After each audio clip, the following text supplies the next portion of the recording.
Welcome back to my channel. So இன்றைக்கி நம்மளோட சேனலில் வந்து ஹெல்த்தியான உளுந்தங்களி எப்படி செய்கிறதுன்னு பார்க்கலாம்.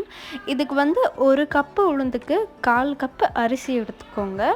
இப்போ நம்ம இதை ரெண்டையும் வறுக்க போகிறோம். இப்போ உளுந்தை வந்து நல்லா வறுத்துக்கோங்க. அந்த வாசனை வந்து போகிற வரைக்கும் நல்லா வந்து வறுத்துக்கோங்க. பக்கத்தில் 1 கப்பு வச்சுக்கோங்க, அதில் போட்டுக்கோங்க. நல்லா வறுபட்டுருச்சு. இது வந்து நல்லா ஆறட்டும். இப்போ நம்ம வந்து அரிசியை வறுத்துடலாம். இப்போ நல்லா வறுபட்டுருச்சு. இப்போ வந்து அதே கப்பில் வந்து போட்டுருங்க. போட்டுட்டு இதை நல்லா வந்து ஆற வைங்க. இது ரெண்டுமே நல்லா ஆறின உடனே நம்ம வந்து இதை வந்து மிக்சியில் போட்டு கிரைண்ட் பண்ணிடலாம். இப்போது 200 கிராம் கருப்பட்டி எடுத்துக்கோங்க. இதை நம்ம வந்து கரைச்சி வைக்க போகிறோம். இப்போ கருப்பட்டியை நல்லா நான் உடச்சி வச்சுருக்கேன், அது வந்து போட்டுடலாம். 2 கப்பு தண்ணி ஊற்ற போகிறேன்.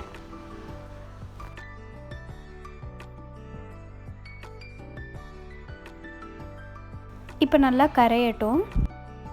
இப்போ கருப்பட்டி நல்லா கரைஞ்சிருச்சு. இப்போ நம்ம வந்து இதை வடிகட்டிடலாம். ஏதாச்சும் தூசி மண் இருந்தால் வந்துடும். இப்போ இது நல்லா ஆறிடுச்சு. இப்போ வந்து இதை நம்ம வந்து மிக்சியில் போடலாம். மிக்சியில் போட்டுக்கோங்க.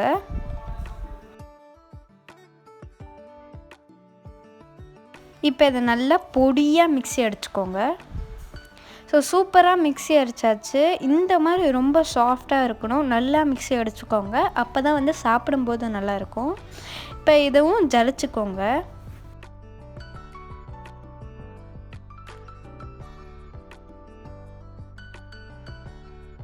இந்த பொடி ரொம்ப நைஸாக இருக்கணும், அப்போ தான் நல்லாயிருக்கும்.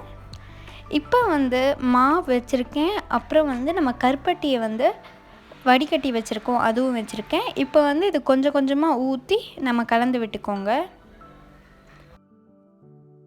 கட்டி எதுவும் இல்லாத மாதிரி கலந்து விட்டுக்கோங்க. நீங்கள் கையில் கலந்து விட்டுக்கோங்க, அதான் கம்ஃபர்டபுளாக இருக்கும் உங்களுக்கு. இப்போ பார்த்தீங்கன்னா இப்படி இருக்கணும், கட்டி இல்லாமல் இந்த மாதிரி கொஞ்சம் லிக்விட் கன்சிஸ்டன்சியில் தான் இருக்கணும். இப்போ வந்து பக்கத்துலேயே வந்து நல்லெண்ணெய் வச்சுக்கோங்க. 1 கப்பில் வந்து ஊற்றி வச்சுக்கோங்க.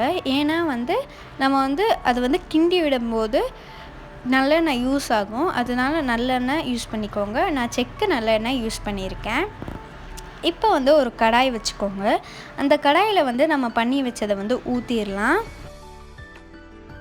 இப்போ நம்ம வந்து கிண்டி விட்டுக்கிட்டே இருக்கணும், இல்லைனா வந்து அடி பிடிச்சிரும். கை விடாமல் நல்லா கிண்டி விட்டுக்கோங்க.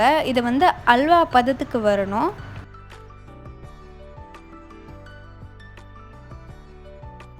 இது கொஞ்சம் கொஞ்சமாக கெட்டியாகும். அந்த கெட்டியாகிற ஸ்டேஜில் நம்ம நல்லெண்ணெய் ஊற்றணும். இப்போ கொஞ்சம் கெட்டியாகிடுச்சு பாருங்கள். இப்போ வந்து நம்ம வந்து நல்லெண்ணெய் ஊற்றிக்கலாம்.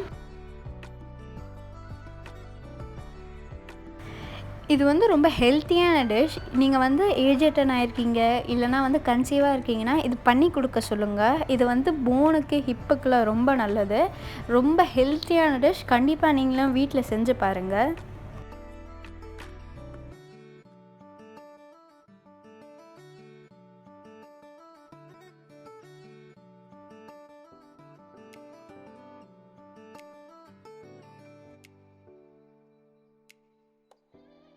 இது வந்து ஃபஸ்ட்டுலாம் வந்து எண்ணெய் அதிகமாக பிடிக்கும். கடைசியில் வந்து இது கொஞ்சம் கொஞ்சமாக வந்து எண்ணெய் வந்து விட ஸ்டார்ட் ஆகும்.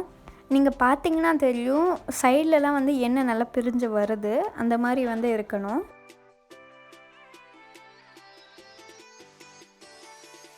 ஆக்சுவலி உளுந்தங்களி ரெடி ஆயிடுச்சு. நான் வந்து பதத்தை காமிக்கிறேன். 1 கப்பில் போட்டு நல்லா குலுக்கிக்கிட்டு திருப்பி வந்து போடுங்க. இந்த மாதிரி இருக்கணும், அல்வா மாதிரி இருக்கணும். அப்போ தான் வந்து கரெக்ட் கன்சிஸ்டன்சின்னு எடுத்து நம்மளோட உளுந்தங்களி வந்து சூப்பராக ரெடி ஆயிடுச்சு. இதில் வந்து ஒரே மைனஸ் பாயிண்ட் என்னென்னா கிண்டி விட்டுக்கிட்டே இருக்கணும், அவ்வளோதான். அதுவும் எக்ஸசைஸ் மாதிரி தான், பண்ணுங்கள். பிடிச்சிருந்தால் லைக், ஷேர், சப்ஸ்கிரைப் பண்ணிக்கோங்க. பக்கத்தில் இருக்க பெல் ஐக்கான்